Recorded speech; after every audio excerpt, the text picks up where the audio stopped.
ज्या ते रामदास कदम साहेबांसारखे एवढे ज्येष्ठ नेते हा आरोप करतात त्या अर्थी निश्चितपणे चौकशी झाली पाहिजे. निश्चितपणे त्यांनी आव्हानच केले चौकशी करा म्हणून कदम साहेबांच्या धर्मपत्नीच बोलत होत्या.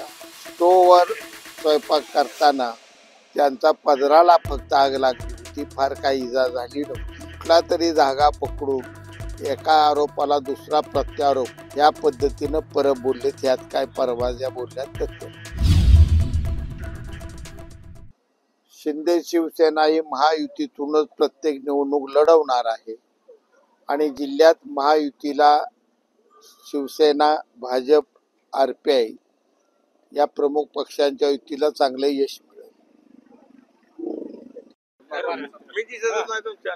बापू यांना संजय राऊत, अनिल परब, रामदास कदम यांच्यामध्ये आरोप प्रत्यारोप चालू आहेत. बाळासाहेबांचा मृतदेहाची विडंबना चालू आहे. एका बाजूला रामदास कदम यांच्या पत्नीबद्दल बोललं जातंय. नक्की काय चालू आहे शिवसेनेच्या दोन्ही गटात?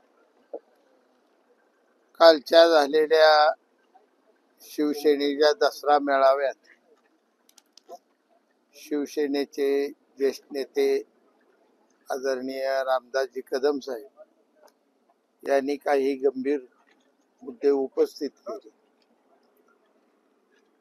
ही घटना ज्यावेळी घडली त्यावेळी मी काँग्रेसमध्ये काम करत होतो.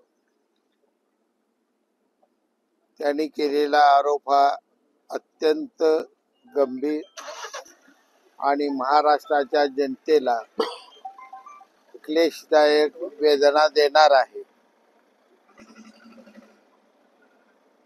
निश्चितपणे मी एवढं सांगतो यात की त्या काळात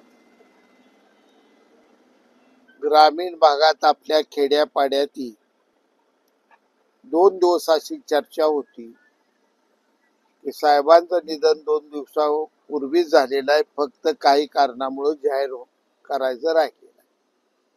आणि अफवा अशा असायच्या की ग्राउंडची तयारी ज्या ठिकाणी विधी करायचा आहे तिथं तयारी चालू आहे. काही ठिकाणी अशी अफवा असायची की अजूनही साहेब थोडं दुगदुगी आहे, जिवंत आहेत. अशा आपल्या ग्रामीण भागातल्या त्यावेळेच्या चर्चा होत्या. हे मात्र एका बाजूला सत्य आहे.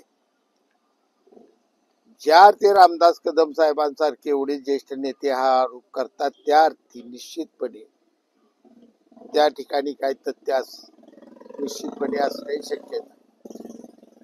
चौकशी झाली पाहिजे. निश्चितपणे त्यांनी आव्हानच केले चौकशी करा म्हणून कदम साहेबांनी.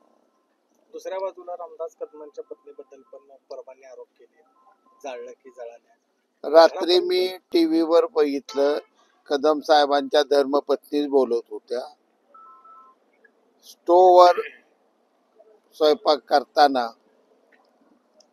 त्यांचा पदराला फक्त आग लागली होती, फार काही इजा झाली नव्हती.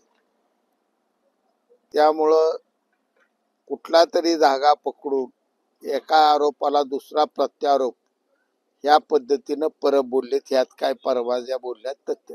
कार्तिक एकादशीची महापूजा 2 नोव्हेंबरला होणार आहे.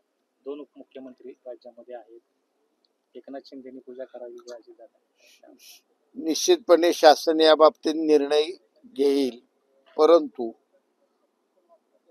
प्रत्येक दिंडीला 20,000 रुपयाची देणगी देऊन एकनाथ शिंदे साहेबांनी वारकऱ्यांची केलेली एक सेवा आहे.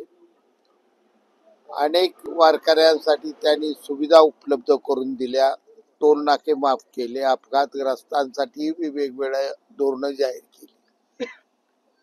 2 दिवस मी पंढरपूरच्या फडकऱ्यांच्या संपर्कात आहे. त्या सर्वांचे मला फोन येत आहेत की शक्यतो शिंदे साहेबांना जाणं आम्हाला त्यांचे आभार मानायचे आहे.